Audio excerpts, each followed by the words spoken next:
number 4, we have poorly managed guest Wi-Fi.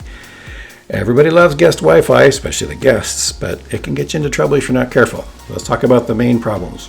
The worst of them is when you've got a teeny little company and there's just a sense of trust, and so they open their employee network, their Wi-Fi, to actual guests. Never do that, okay? The next thing, though, that you got to watch out for is you might have Wi-Fi and you've named it guest, but it might actually still be connected to your main employee network, right? That does you no good at all. You need to make sure that the device that you're using, if it allows you to have a separate, like perhaps 2 separate Wi-Fi networks, one that you could name whatever, so that you would have one for your employees and one for your guests. You need to make sure that those truly are separate inside the box, right? Kind of virtually separate, so there's no opportunity for being in one and having access to the devices that are in the other network, right? So you gotta make sure. Check the documentation, test it yourself, make sure. Okay, the next one is easier than that.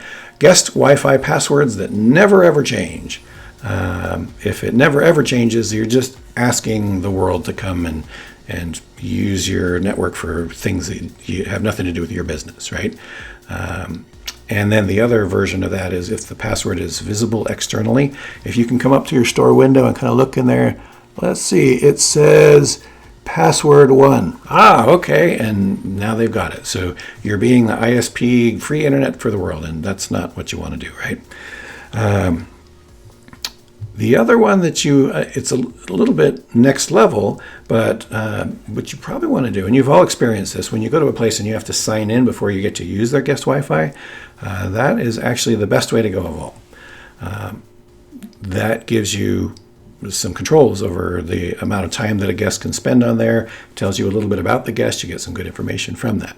So, recommendations: make sure that you're not sharing that network, that your equipment is truly keeping guest Wi-Fi separate from everything else. If you need new gear to let you do that, then go get yourself some new gear.